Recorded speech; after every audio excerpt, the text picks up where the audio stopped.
Good morning, everyone, and thank you for coming to the 15th Annual CEO and Investor Conference.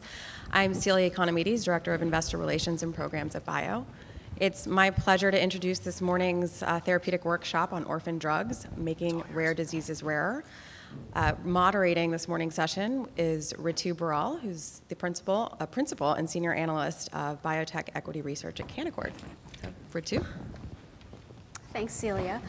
So thanks, everyone, for joining us in what should be a very animated discussion on orphan drugs, which is an extremely relevant target to a significant portion of the investment community and the biotech industry. With us today, I think we have a wide range of stakeholders in the orphan drug industry, ranging from large pharma, represented by Alvin Shi from Pfizer, on my right, your left, two CEOs of small to mid-cap biotech companies focusing on orphan diseases, John Crowley of Amicus and Mark Beer of Agerion. To my left, Hans Schickan, CEO of private company Prosensa, which is working in Duchenne's, a very, very hot field right now. And finally, last but not least, certainly, Mary Dunkel from the National Organization of Rare Diseases. I would say that orphan diseases overall, between the therapeutic sectors, probably has the most influential, well-organized patient groups that can do the most for biotechs and are the most important allies to have, I think, in the field. So thanks, Mary, for joining us. Wanted to address two big questions in orphan drugs, the FDA and the regulatory path, as well as pricing and payors today. And maybe I thought we'd start with orphan drugs and the FDA and EMA. And maybe if we could go down the panel and address one of the first points that I'd like to discuss, which is flexibility and the clinical path for registration, and the panel members' views on what the FDA has done, how it's changed recently, and what they seem to be willing to do and what they could do in the near future. Alvin? Yeah, thank you. Glad to be here as the large pharma whipping boy on this panel. But you know, I'm a numbers guy, and so I think when you think about what the FDA has done, you have to look at the output.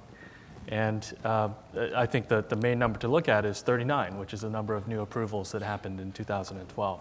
So I think if you take that as the overall number, I think you're starting to see that the FDA is rewarding those companies who innovate and who bring forward new therapies. So 39 is a high watermark over the last couple of decades. I'm happy to say that my company, Pfizer, was responsible for 5. And you saw a high proportion of those 39 approvals in the oncology space and in the rare disease space. So I think that's the right focus. It means that the FDA really is drilling down to put therapies forward for patients with severe and life-threatening diseases. So I think all in all, we're moving in a good direction. Yeah, I agree, Alvin. I think we are moving in the right direction. You look back a couple of years ago, Ritu, at the beginning of this financial crisis, it was risk off in so many different ways, including in research and development, from venture money, number of companies getting involved in this space. And as we went into PDUFA 5, in fact, I remember being in this building 2 years ago at a bio board meeting talking about the reauthorization of PDUFA into PDUFA 5, and a number of us on the bio board raised the issue that we kind of felt like we were sitting around listening to the violins while the Titanic was going down. It was such a crisis in the industry of innovation and lack of risk-taking. And we saw the primary reason for that is the uncertainties and complexities in dealing with the regulatory environment at FDA. And with patient groups and industry and big companies, small companies, the NVCA, a number of folks, we really waded kind of head first into that. And I think what you saw come out of the hearings that led to PDUFA 5, the legislation, and FDASIA, which incorporates so many important principles like accelerated approval, the breakthrough therapies, I think what you're seeing is a very clear mandate from Congress now to the FDA that they need to reassess the risk-benefit ratio for drugs, which I think for rare diseases will be of enormous benefit to patients and certainly for companies like ours and investors. So the early signs, I think, are very, very promising that the FDA is making great strides toward appreciating the dramatic unmet needs that still exist in rare diseases, where you've got virtually all of the 7,000 rare diseases without therapies. and even for the couple of hundred that have approved therapies, either subpopulations that aren't sufficiently addressed or populations where the first generation therapies are, modest at best. So I think we are on the cusp of some very positive developments. Mark? Yeah, I want to start out by saying that the evolution of understanding risk-benefit by the FDA in the orphan space is due to some efforts by some people in this industry that have put a lot into this education awareness. And one of them is to my right here. John has done a spectacular job of carrying the flag for us for the last decade. That said, I've been to 4 panels on orphan products. And the first was in the early 90s. And if I go kind of early 90s to mid 90s to early 2000 to the most recent panel, which we got approval of our first drug at a jury on just December 24th of 2012. Our panel was in October. The FDA got it right. They really took the time to understand the morbidity and mortality of the disease that we were going after. And they took the time to understand the drug at a very deep level. Every product that we bring to the market has risk, and they really understood the risk, and they got the REMS right, and they got the label right, and it was because they really paid attention. The difference between early 90s and what I just experienced in the back half of 2012 is that it wasn't a pass it over the transom type of relationship. It wasn't give us the data and not make it a dialogue. There was a two-way dialogue from NDA filing, actually from pre-NDA filing to pre-CMC to NDA to all the interaction between NDA and our panel. Incredibly forward, back and forth relationship. That said, the efforts of John and myself and the bio effort and everybody up here in this panel has to continue because we experienced turnover at the FDA as the process was going on. And it's a constant awareness and education challenge. It's one that we have to keep patients in front of the FDA at all times. We did it all the way throughout the process, made sure that the FDA really understood what these patients are going through, the morbidity and mortality tied to this disease. And the other thing is I think we continue to need to focus on true disease-modifying therapeutics. We will take this too far if we try to have them buy off on the risk-benefit for something that's marginally efficacious. So we have to bring disease-modifying therapeutics forward in these areas.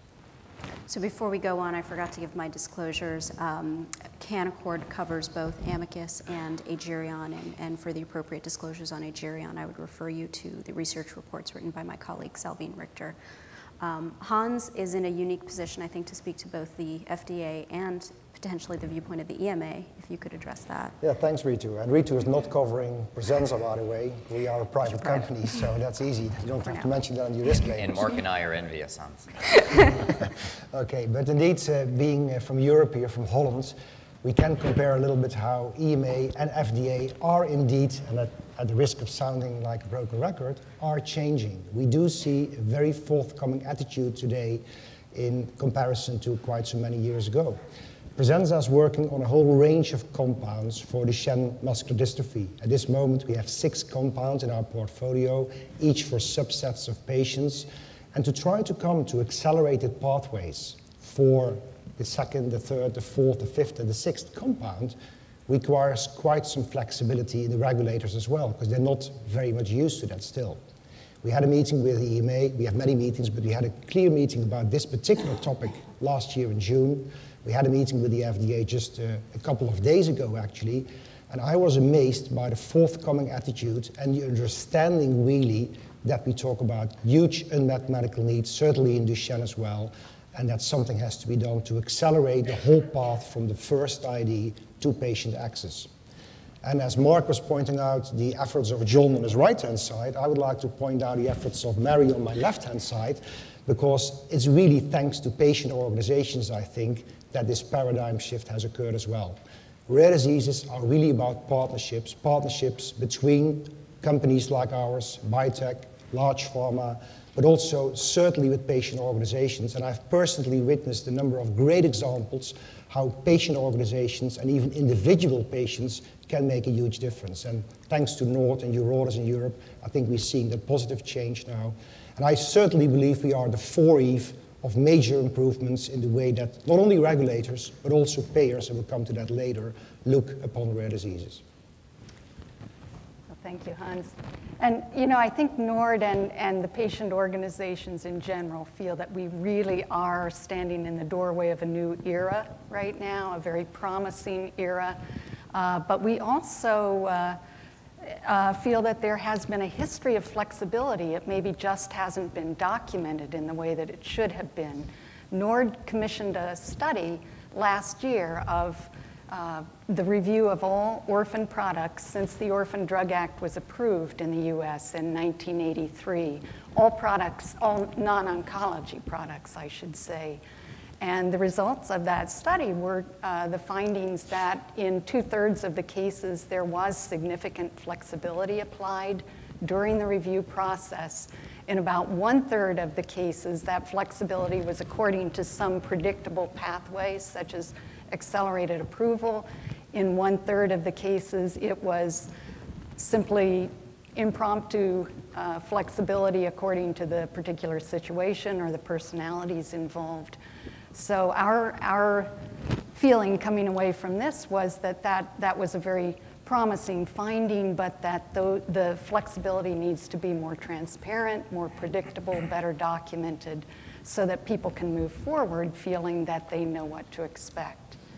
And if any of you would like copies of that study, see me afterward and I'll send it to you. So follow-up question to the panel members. If you guys could address FDA's viewpoint and changing viewpoint on things that are oftentimes more important to orphan drug development than regular drug development, biomarkers, establishing the correct endpoints in such oftentimes poorly understood diseases, and statistics, you know, how flexible is FDA when they view these three things, and then how is their sort of understanding of safety when it comes to orphan drugs and unmet needs? How is that evolving? So biomarkers, endpoints, statistics, and safety. Any thoughts? Well, we just went through it, so I can comment about all because they all came up. And we're now in discussions with them about expansion of label, and again, back talking about what clearly do you want. You know, I experienced an interesting field in the field that we were in, this HoFH field, because there's a natural progression of this disease that goes from the most severe to a less severe. And the FDA was very clear with us right from the beginning that if you want the less severe patient, the heterozygote patient, that you're going to have to do this endpoint. And if you want approval on the HoFH patient population, you're going to want this. So they were very clear with us on endpoints. The statistics that were discussed were very clear. They understood the patient population. We didn't agree on how many patients were out there, but that's okay. Both numbers were small, so you didn't have to fight too hard. So both numbers of patients were small. So the stats around our trials were clear. The biomarkers were interesting. I don't believe in trusting data that's not validated.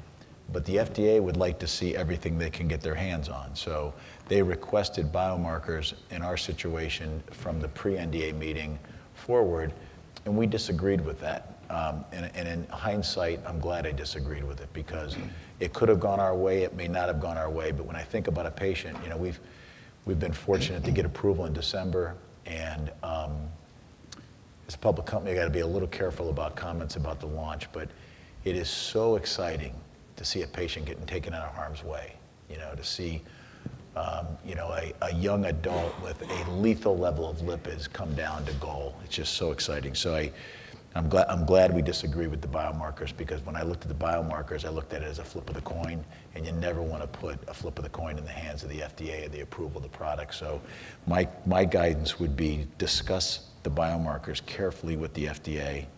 If they're validated, then consider them. If they're unvalidated and on the cutting edge, don't go there. So that was my experience just in the last 2 years with the FDA in those categories.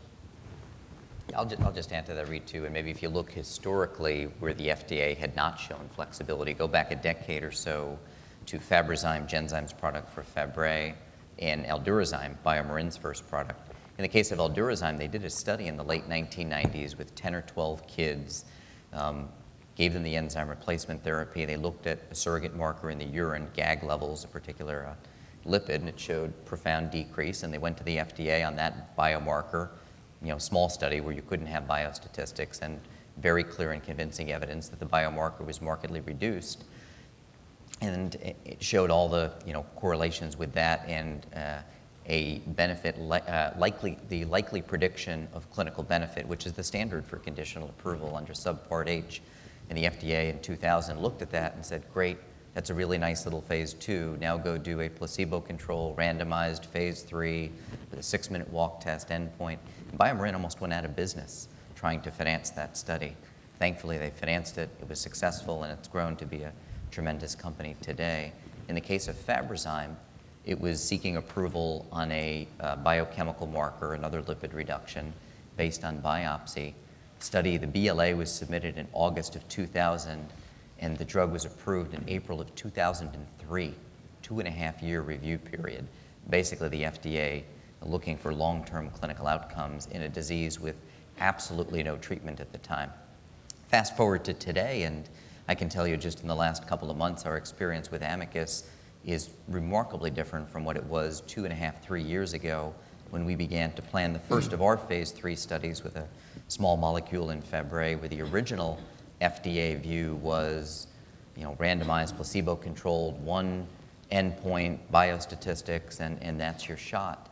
And even going into that data, now certainly coming out, the FDA, on their own initiation, has said, we will look at the entirety of the data, much more flexible, realizing the complexity of the disease, the myriad of endpoints that could predict clinical benefit. So we'll see where we go with the Amicus studies, but I think that's very instructive as well. And if I remember correctly, the statistics were points of weakness in some of those early BioMarin approvals. Some of the endpoints had statistics, some of them didn't. Does anybody have experience with how FDA sort of looked at those statistics and how that may or may not have changed? Yeah, I think it's going back a ways, too, but I think it was they hit on the 6-minute walk test and missed on forced vital capacity. Hans, you probably remember. Yeah, I used to work at Genzyme in those days. We all did. So. we all did, yeah. Henry was a good mentor. What a coincidence, isn't it? Go figure. Alvin didn't work though, I think, and Mary neither. Not yet. No, not yet. Not yet. No, but isn't that a problem in rare disease in general, that we try to apply statistics to small numbers, and that's a challenge in itself. And the whole issue is that biomarkers often have not been defined yet. Endpoints are very difficult to find because no natural history studies are available, and then you're trying to apply high-level statistics to diseases which just don't have it. And that's something which I think took some time for regulators to start understanding as well. And we are in active discussions now in the field of Duchenne to discuss the biomarker, which is a protein which is lacking in boys with Duchenne, dystrophin. We are talking about endpoints. About 5-6 years ago, there was a lot of debate whether the 6-minute walk test would be the right endpoint or not. Debate is still ongoing today, but there's nothing else right now, and that's just for ambulatory patients. So, for example, if you're sitting in a wheelchair, you can't do a 6-minute walk test, and no endpoints have really been defined in that disease yet.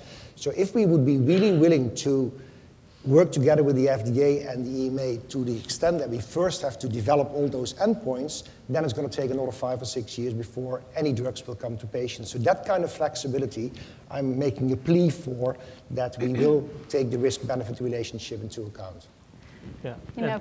Mark said something a few minutes ago that I thought was very profound, and you were talking about risk-benefit, which is obviously a very important topic to our patient population. We're dealing with patients, most of whom have no treatment at all.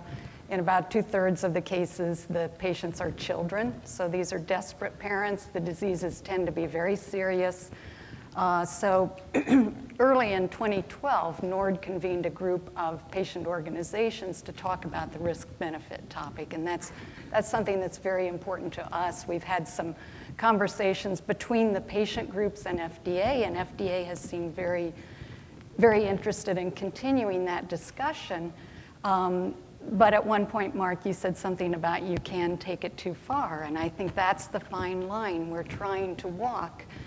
And I was thinking about this in the context of this year is the 30th year of the Orphan Drug Act in the United States and the 30th year of NORD. And I had the opportunity recently to sit in on an interview with Abby Myers, who was one of the patient advocates who helped get the Orphan Drug Act passed originally. And she said at one point in that interview, she was talking about how desperate the patients were for treatments, but then she said, but there was always a feeling through that whole process of trying to get that legislation passed that people with rare diseases didn't want to be second-class citizens. They wanted the same reasonable expectation that drugs were going to be safe and efficacious that everybody else would have. So based on comments, John, that you made, Mary, please weigh in on this. Do you feel that the sentiment from Congress right now on orphan drugs is actually to expedite development and sort of reassess risk-benefit versus what we, in biotech have sort of gotten used to, which is Congress sort of, flogging the FDA on not paying enough attention to safety? Oh, I think without question, there's a very clear mandate from the House Energy and Commerce Committee, the Senate Health Committee, and broadly the legislature to the FDA to spur innovation, to increase patient access, and to be more creative and flexible, taking into account risks, taking into account benefits, but realizing that it can't be the same monolithic approach across the board.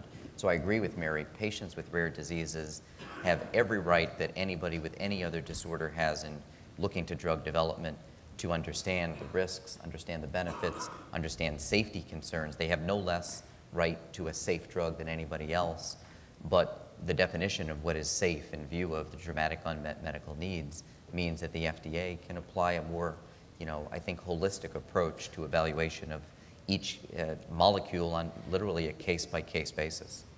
So yeah. I think one of the things you're going to hear, a buzzword over the next couple of years will be patient-focused drug development, right? And I think that's the PFDD movement, if you will, is going to be the way that the FDA responds to many of the mandates in FDASIA. And so I think a lot of the key elements have already been brought up, but things like how to involve patients at an earlier stage, how to define risk-benefit, and then how to measure things like patient-reported outcomes are going to be very important. And so I think those are things that we'll develop over the next couple of years. Do you see those becoming important endpoints for rare disease development, even for enzyme diseases and I do. I mean, I think the agency very reasonably wants us all to advance the science and get the biomarkers and endpoints to a place where they can be validated and used as approval endpoints. And so I think what that's going to take is some flexibility on their part, and I think they've shown that they've moved a few steps in our direction. And I think what they want us to do is, in turn, to start collaborating earlier in the pre-competitive space, joining with patient advocacy groups to figure out the natural history and to map out the diseases and the endpoints, and then build some of that foundation so that we can get to a middle ground. Do you feel that quality of life measures and the scales that exist now are going to become more heavily weighted by FDA in applications going forward? My sense is that functional endpoints will be more important. Yeah. Go ahead. Clinically relevant functional outcomes. Yes. That's absolutely. 4 or 5 years ago, the Office of Orphan Products Development at FDA invited us to put out an invitation to some individual patients and families, actually, to come into their monthly staff meetings and just educate their staff about their diseases and the impact on their daily lives. And that, to me, was really a striking new step. And I think it was maybe one of the early signs of something that we're seeing quite a bit of now, which is just an increasing desire, certainly on the part of many at FDA, to have more interaction with the patient community and to learn more about the diseases and their impact on real people's lives. I couldn't agree more. If I just can tell this one anecdote, which really is an inspiring moment in my rare disease career, so to say. When I came from Big Pharma and went to Genzyme, and for the first time a patient came to me in a wheelchair and invited me to come home to her place to have soup and sandwiches, my first reaction was, am I allowed to talk to a patient? Because in pharma, in Big Pharma, you were used to talk to physicians, who then would talk to patients. So I went over to her place, she had Pompe's disease, and she told me everything about her disease, which I needed to know according to her. And I went home that evening very, very inspired. And that was, for me, really a very tangible moment about how patients and patient organizations play a key role in development, in interactions with authorities, with regulators, but also with payers. So Hans, if you could address this next question, because of course Europe is so homogenous and all of you Very people homogeneous, of course. Why do you think that Europe on a number of instances, including tafamidis and Esbriet, has seemed to be either more progressive or more lenient, depending on the angle you take on this versus the FDA? Yeah. I would like to agree with you, of course, but we have a few examples where Europe is not that lenient, as a matter of fact. But I think a key element here is that the orphan drug regulations in Europe only go back just over 10 years. I mean, you in the US were far more advanced with the 30-year Orphan Drugs Act, and we only started to copy that back in 2001, 2002. So we are still in very much infants' shoes when it comes to orphan drug regulations. And I think many people, including the regulators, realize it's still a very fragile and very volatile and early environment where things have to be fostered in order to make this as successful as here in the United States. And that also goes to regulators again, who are not influenced by it, but who are they're aware of the fact that rare diseases are only at the beginning right now. Because so far in Europe we have some 80 products, only 80 products which are approved. And if you compare that to the more than a few hundred in the US, it's a big difference there. So I think that's a key element, Ritu, that we are at the beginning in Europe only, and people realize that. Great, thank you. Just to keep us on time, I'd actually like to move to the payer debate.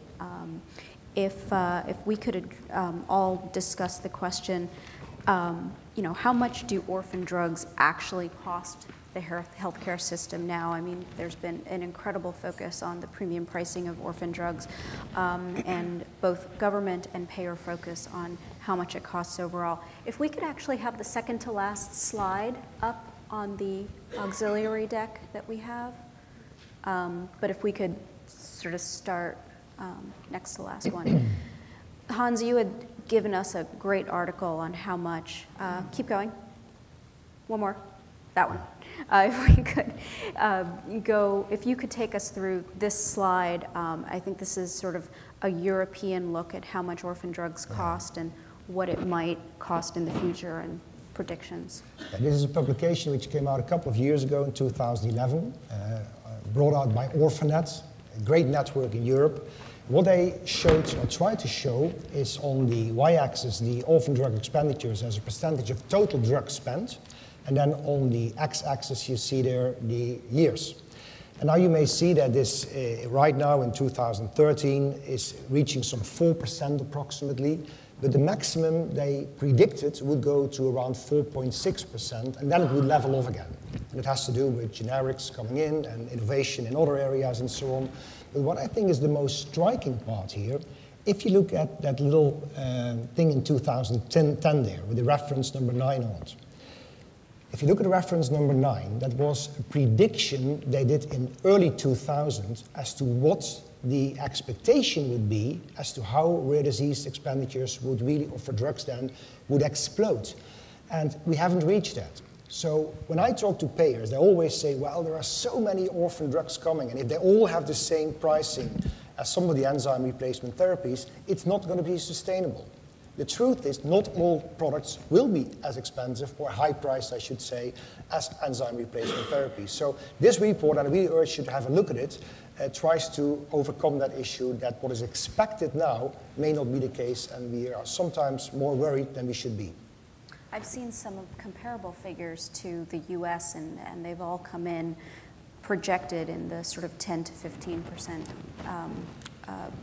percentage cost, which I think, even though it may be higher than this, is much lower than I think a lot of the alarmists have predicted. Do you guys have certain reports and figures that come to mind?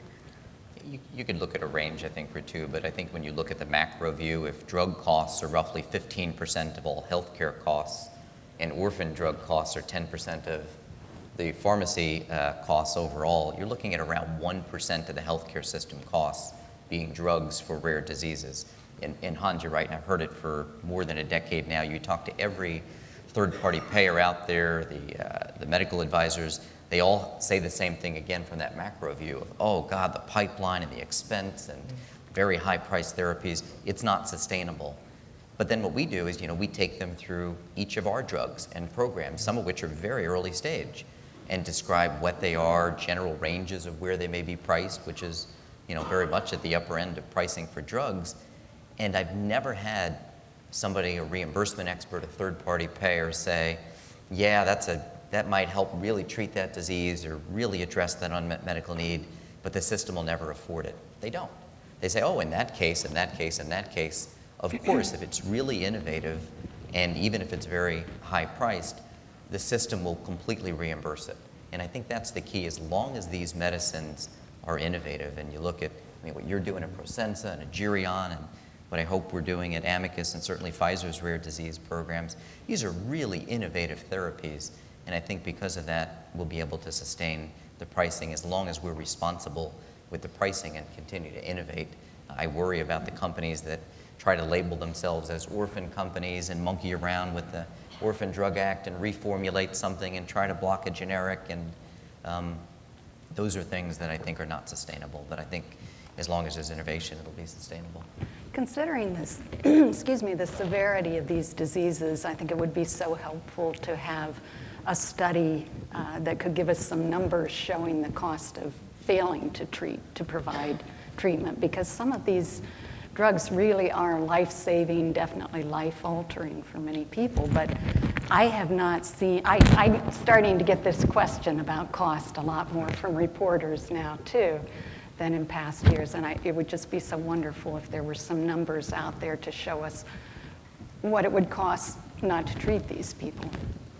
The only thing I would add to what John and Mary have said is that there was a belief 10 years ago that orphan prices were going under the radar because they were too small to pay attention to.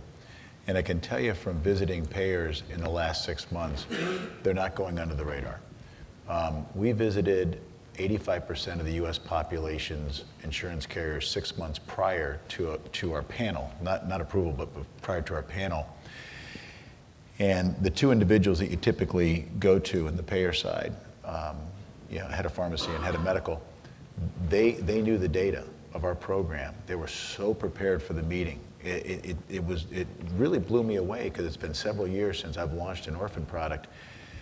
And the evolution of the payer tracking the data of orphan products coming down the pipeline and their knowledge of the disease and the efficacy was remarkable.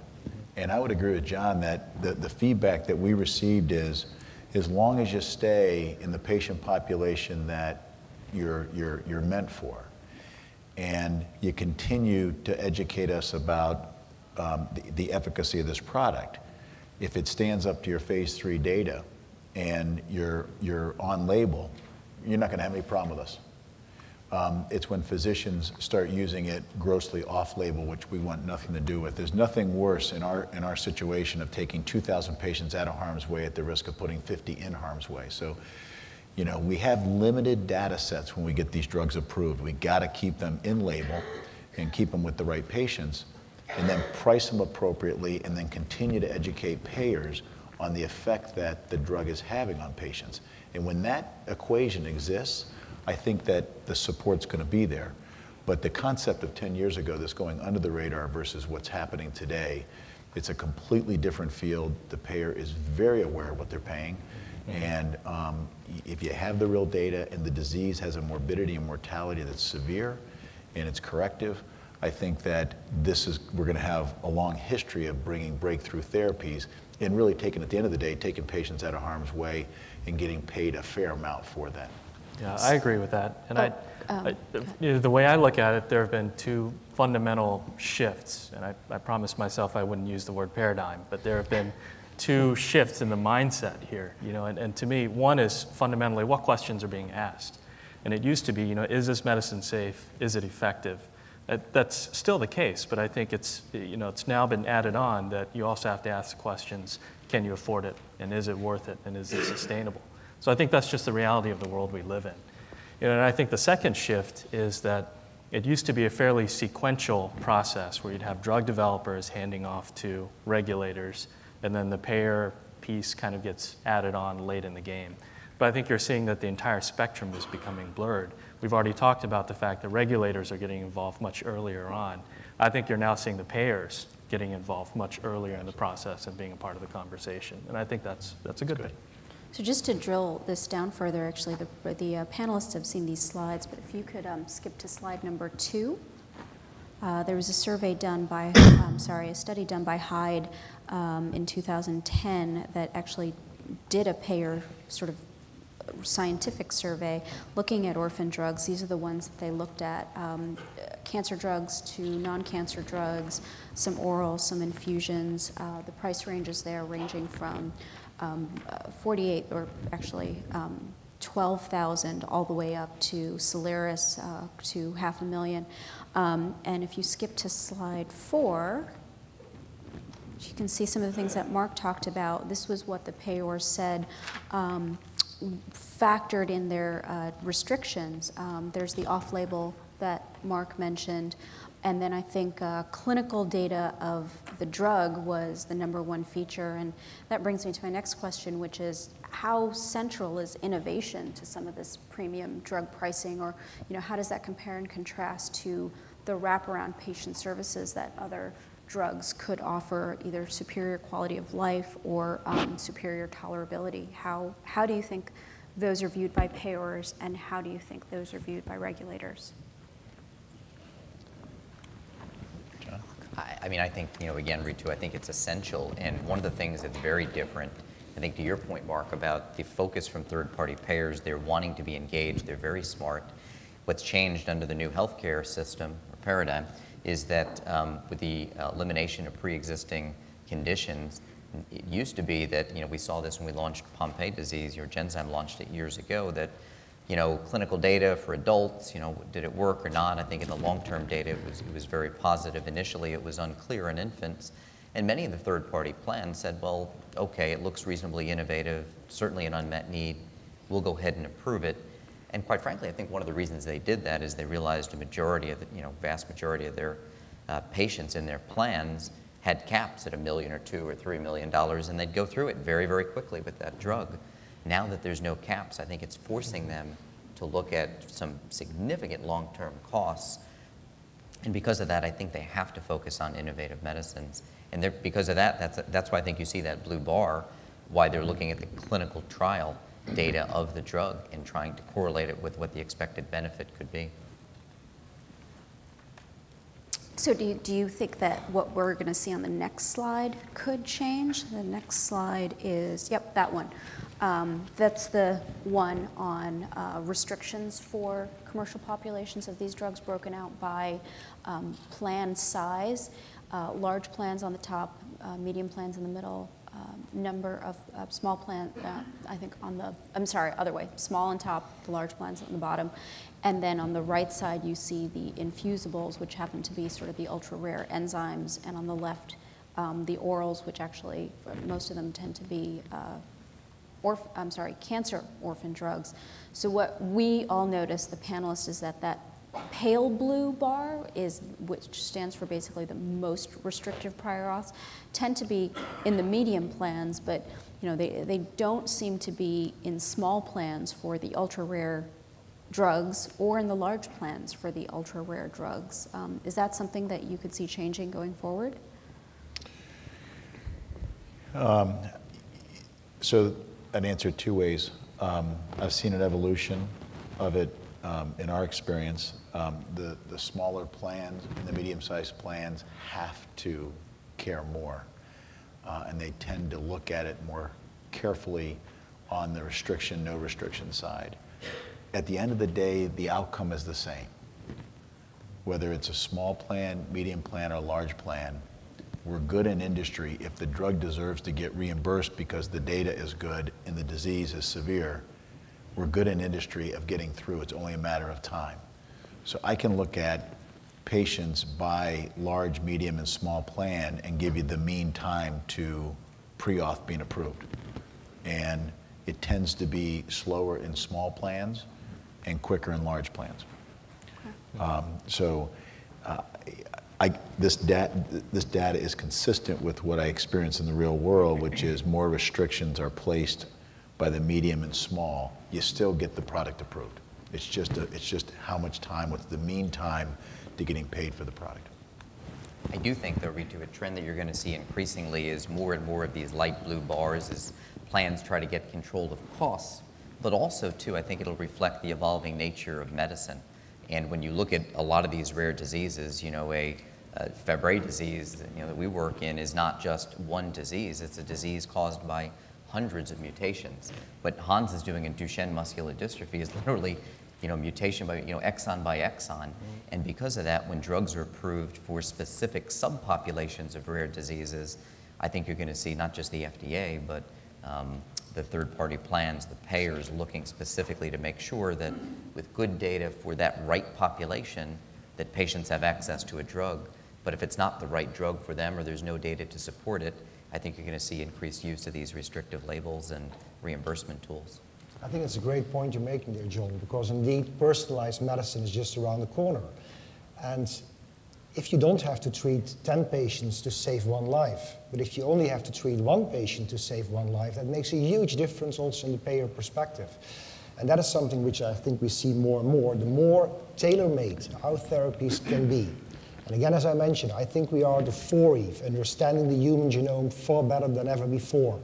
There's technology which is progressing that I think we can make our therapies far more tailor-made, patient-specific, disease-specific, gene-specific in such a way that you don't have to treat more patients than actually is needed.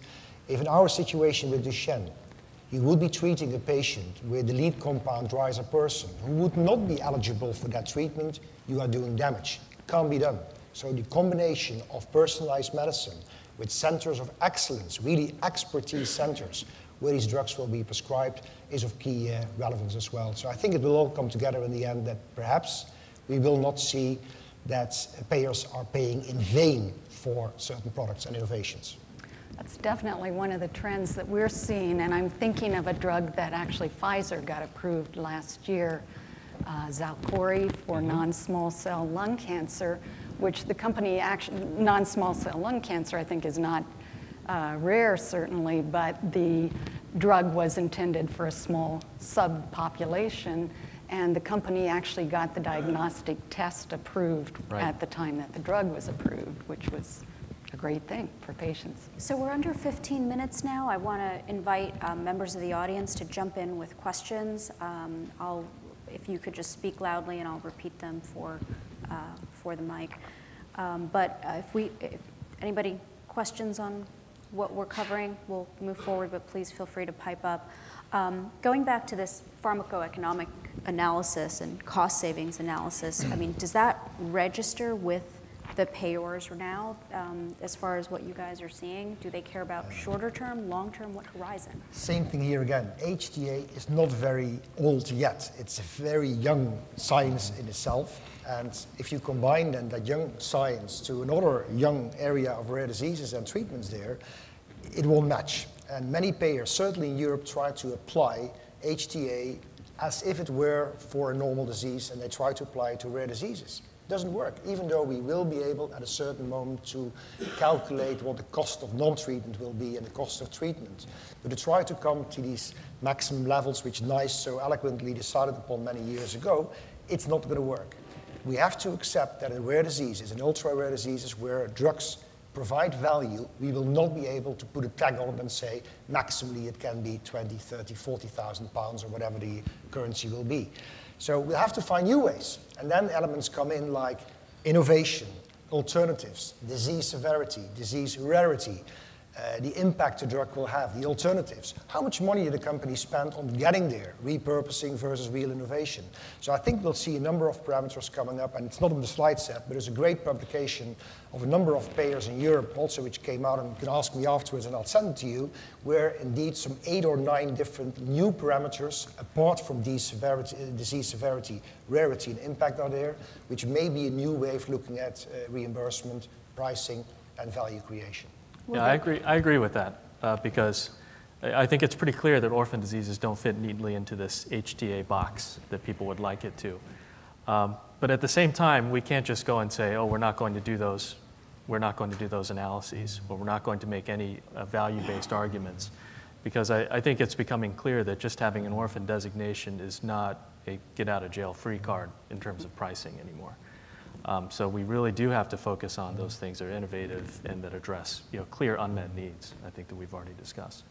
So do you think that pricing can figure in now? I mean, so Pfizer's partnered with Protalix, which their Gaucher's drug is one of the first to go out with a real 25% discount essentially to the current Gaucher's treatments. Where do you feel that pricing ranks right now in more competitive orphan drug markets, and where could that go? Yeah, it's hard to say because competitive orphan markets are relatively new and they're relatively few. So I think we have very few data points, honestly. So we'll see with the taloglucerase experience how that is, but clearly pricing does underlie that strategy. And so we'll see where it goes. And do the payers have relationships with the patient groups? Do they come to you? Do they ask for your input? Are they afraid of you? I don't think they come to us very often. We sometimes go to them. But I think there's not maybe been as much interaction to date as there may be in the future. I think the patient groups in general have we're all reading the same things that you all are reading about. As there become more and more products, are the payers going to dig in at some point and say, we just can't do this anymore? Is the question I'm getting a lot from reporters now is, can our society afford this? So I think the patient groups are a little bit in a mode of feeling that there may be this big wave out there that's going to come crashing down on us, and we hope not. Mary, what do you say to reporters when they ask you that? Because of course, the PR scandal of the mom with the sick kid getting in front of the cameras is like, the ultimate nightmare for these payors. So when what's your response to that? And to date, I've actually been able to respond by saying, I'm sitting here in an information center where we're getting phone calls every single day from desperate parents. Literally standing in the hallway at a hospital somewhere trying to save their children's lives. So we're focusing on people who have very, very bad diseases, few or no treatment options, and we're just primarily focused on helping bring really good products, innovative products to market for them. And how do you put a price tag on that? And I think to date, I've been able to say that. We may come to a point where that's not enough of an answer. I just want to keep encouraging questions out there. If we could move to slide 8. Actually, that slide 8 just is a list of all the topics that we sort of covered, unfortunately, with all of my editing on and paragraph symbols. So please ignore that. Oh, no, you just had it. To help encourage conversations, those are some of the points that we covered and others that we haven't. If we could jump back actually to FDA for a second. Oh, no, you could stay on that slide. Don't touch me 2 slides, trust me. If we could go to back to our conversation about the FDA, with PDUFA 5 or FDASIA that's passed, what do you guys think are the most important elements of that for orphan drug development, the most meaningfully important? I think Dr. Woodcock actually yesterday at a Bloomberg event discussed breakthrough therapies and how that could revolutionize the path forward, and different programs that actually solidify interactions or increase interactions between sponsors and the agency? I think it's probably two things that are in PDUFA 5, FDASIA, the accelerated approval pathways and then the breakthrough therapies, which are designations, both of which are still kind of a black box. Nobody knows exactly how you qualify to go down an accelerated approval pathway or necessarily how you qualify to be a breakthrough therapy. It's clear from the legislative intent that it was to spur drug innovation, faster approval pathways, use of surrogate endpoints, all of that. You could make a pretty good argument that the FDA already was empowered to do much of this. I think a lot of what the Act incorporates are different tool sets that the FDA can draw from. And honestly, I think it's as much to move the internal organization and culture at FDA and the expert panels to realize that, you know, these are mandates from Congress. These are important tools that can be selectively applied. So, you know, we look at it as a rare disease company and we say, okay, we could have orphan designation, fast track approval. We can be under Subpart H for approval, a conditional approval on a surrogate endpoint, and maybe get a breakthrough designation. And now maybe they're also talking about this special medical designation where you can have an even shorter path to market for a very predefined subpopulation of potentially already rare diseases. So when we look at that, it's kind of all like badges that you might be able to wear. And I think as we look at the future, Ritu, I think it's, you know, the ability to really dialogue with the FDA, to use as many of those tools or designations, and the more that you have, I think will be some qualitative measure about how innovative your therapy is and how unmet the medical need is, and therefore how flexible the FDA should be in making that risk-benefit assessment. So I think they're all valuable tools and still to be determined how well and how often they'll be applied, but I think very positive developments. Could I echo that comment? I think that the key words out of PDUFA 5 and FDASIA is acceleration for innovation. That's really the issue here. If you really have innovative drugs, there will be ways to get these drugs earlier to patients. And linking that to the pricing discussion as well, in the extreme situation that we as pharma and biotech would be in a position to develop a drug, a new drug for an unmet medical need within 2 years, at just a fraction of the cost we are developing drugs today, then prices can come down, easy as that, because we can then continue to develop on a continuous manner. We're not there yet, unfortunately, but maybe we can get there one day. And we need the help of not only science and innovation and technology, but also regulators to take out all the little steps, sometimes a month, sometimes 3 months, sometimes a week, that we can come to acceleration of innovation, bring that to patients, because then cost development can come down. Does the FDA get money, though? I mean, do they get this idea that these trials can be prohibitively expensive? I mean, it's a good question. Honestly, I haven't seen evidence of that yet. No, me neither. I don't think they see that, actually. And they don't see the complexities like patient enrollment challenges. Exactly. They pride themselves on not looking at that. Right. They want to make a, and there's nothing against that. They're making a very strict, data-driven clinical risk-benefit. And yet they have to balance it against wanting to accelerate? Well, I think that they need this accelerated because we need to get these innovative therapies to patients quicker. They don't apply if we bring down the cost because it's less time and there's fixed cost in every one of these biotech companies. I haven't seen any evidence of that, you know.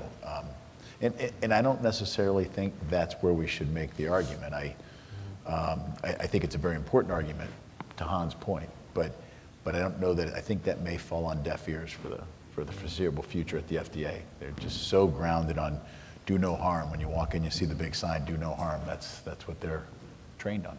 I think one thing that's going to change that dynamic, though, is this notion of personalized medicine and continuing to cut these populations. So when you get, you know, Hans, to a Duchenne population where there may be one mutation that affects 50 people or 50 young kids in the United States, how do you do a study? Then I think it's going to force a different measure of regulatory science to be applied. Just thinking about PDUFA and FDASIA, I'm sorry. We put out a press release after the president signed FDASIA saying that, in our opinion, that was the most important piece of legislation for the rare disease community since the Orphan Drug Act.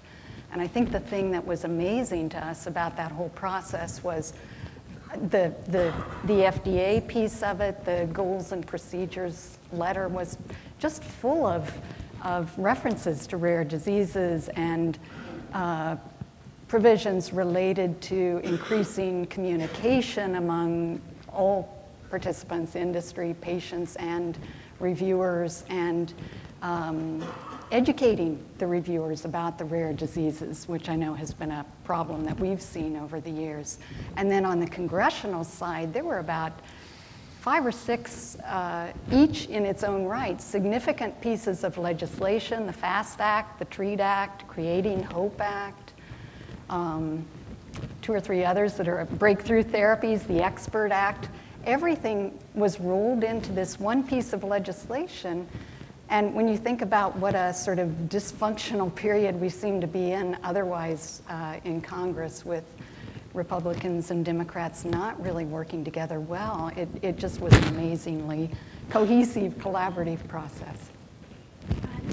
So my question was just another piece of FDASIA was an effort to kind of recalibrate the benefit-risk equation a bit. I think they're calling it patient-centered drug development at the FDA now, and I wonder if you all have any thoughts about whether that's a useful, seems like it might be a useful exercise, or maybe in rare diseases it's not as relevant because maybe there already is a recalibrated benefit-risk equation, so I'd be interested in your thoughts. I mean, I just think it reemphasizes the acceleration, the innovation, and reemphasizes a tool set that the FDA really already had available, but kind of renews the interest and effort there and awareness for sure. Yeah. Yeah, and I think the important thing we're getting that is getting that calculus baked into the process for accelerated approval, right? Because there have been 70 accelerated approvals over the last 20 years, but to my knowledge, only 1 in the rare disease field. So it needs to happen. You are a numbers man. Yeah, exactly. We see it as potentially a good part of the process. I think from our perspective, it was a little bit problematic in that FDA initially posted this list of, I think, 20 or 25 diseases to focus on. And of course, we began to get phone calls from all the thousands of other disease organizations saying, why weren't we on the list? Great, thanks. Well, I think we're at time. Thank you, everyone, for joining us. Thank you for all our panel members and the discussion. And if anybody wants copies of the citations, just come see me afterwards. Thanks.